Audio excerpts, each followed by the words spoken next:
So today I want to talk about my experience with fire extinguisher marketing. I've done a video of overall fire safety marketing for the whole fire safety industry, but this time it's just going to be about fire extinguisher. And my experience has been I was running Google Ads, creating videos, running display ads, writing blogs, managing all the social media, marketing, fire extinguisher inspections, fire extinguisher sales, new installations, things like that. And oftentimes that goes hand in hand with kitchen suppression because a lot of times in a lot of states, you get your fire extinguisher license, then you add on kitchen suppression and paint booth suppression. But with Google Ads and any kind of paid online media, the clicks are pretty cheap. They're the cheapest out of all the different categories in the fire safety industry. And it generates the most phone calls. So, probably for every 10 clicks, we were getting about 3 phone calls. Clicks are costing anywhere from $1 to $5. And the phone calls were not too hard to close because fire extinguishers aren't too complicated. The kind of calls we would get, a lot of them were from small offices that might have just 1, 2, 3 extinguishers, and we would just create a minimum price, and the price would double whatever the cost was to go out there, do the inspection, and come back. So we at least would make some money. People had no problem with a minimum of 125 per trip, and if it was further out, we'd make it more, and that was for 10 extinguishers or less. And of course, once you get out there, you find out some of them are damaged, some need to be recharged, some need a 6-year or whatever they need. So there's always extra things, right, that go on and get added on to the 125. We did get calls from general contractors wanting bids on new buildings going up that we're going to have fire extinguishers placed every 50 feet or every 75 feet, or maybe some high hazard places that had to have specialized fire extinguishers put in place, like CO2, D-class, things like that. And of course, those require usually a salesperson to go out. We got to get the plans sent in. We had a CRM to keep track of all this stuff. One thing we did that was very important, because the calls from fire extinguisher were so many that you can't rely on your memory. So we had a dial pad, we had a phone system, and the phone system was connected to Zoho, the CRM. So it would automatically log a new customer in Zoho, or it'd find that customer in the CRM, Zoho, and it would log the call in there so we could keep track of it. We would also use another system to send them a quote that they could either approve, and if they approve, they put their credit card on, which is nice because then you're not waiting 30 days for $125. Put their credit card on it, they approve it, then you pop it on the schedule. It just keeps that cash flow coming in daily. So we get those kind of calls. We had a lot of restaurants call in. They're very much price shoppers on the kitchen hood. One thing that we started doing at the end is we started asking for pictures of the kitchen hood.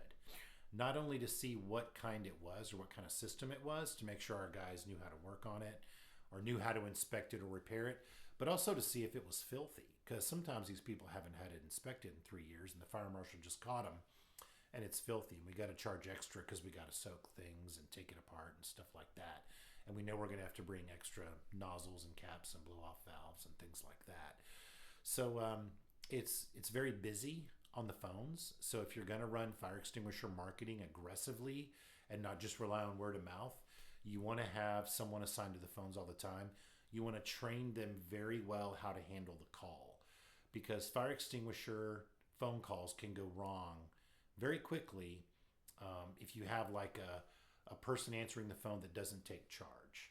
So what I mean by take charge is I don't mean be mean or aggressive. I mean the customer calls, and they say what they need, fire extinguisher inspection or whatever. A good response that we found is, great, let me get you a price and let me look at the schedule for you. Can you tell me where you're located at? Get their address. The reason you're telling them what you're going to get them is that's why they're calling. They're calling for a price, and they're calling to find out when you can get there. That's why they're calling. So we don't need to go through this dreary, long conversation. Take control. Tell them you're going to give them what they want, and then get what you need. You need the address. You need to know how many extinguishers. Start asking them that. About how many extinguishers do you think you have? Is this a high rise? Is this one one building, what kind of office is this? What's the name of the business? While they're talking about that, the person on the phone, hopefully they have more than one computer screen.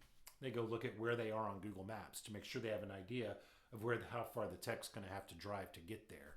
Because every now and then, even though we were just marketing to one area, we get crazy calls from really far away because somebody 4 hours away decided to type in fire extinguisher inspection and then our city, even though they're in another city, like fire extinguisher inspection Austin.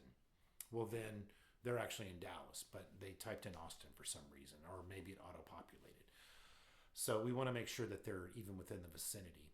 And so we started asking, how many do you have? Do you know when the last inspection was? What kind do you have? Just get as much information as we can. And of course, we're dealing with new customers. We're talking about growth. We're not talking about just going out to the people that you already service every year. So we get all this stuff, and we're in control, but we're also serving the customer. So you've taken control and you're serving the customer. Then you say, okay, here's the price. Would you like me to send you that in writing? Yes. What's your email address? Type it in while they're on the phone. Put the estimate together while they're on the phone. Send it to them. Confirm they received it. You can't imagine how many times we've mistyped the address. And I helped on the phones, and I mistyped the email address all the time. And it's not just mistyping it. They're talking on a cell phone. The coverage isn't that good anyway. So yeah, we send it over to them. Say, did you get it? Can you open it? Great. And then they may have to show it to their boss to get approval, or they may be able to click approve, add a credit card to it, and then you get it scheduled right there on the phone. So it can be a one-call situation where it's not this call back and forth 3 times. That's how you lose people. And I'll tell you, our competitors in the fire industry, when I was doing this, they were not impressive. They were telling people it's going to be 3 or 4 weeks. You can always squeeze somebody in. If your guys are out running the roads, you can squeeze somebody in for an extra $125 that turns into $300 because they've neglected their fire extinguishers for 10 years or whatever. So yeah, that was my experience. I hope that helps you with fire extinguisher marketing. Give me a call if you want me to teach you how to do it, or if you want me to handle it for you. All right. This is Chris with Sefre Marketing.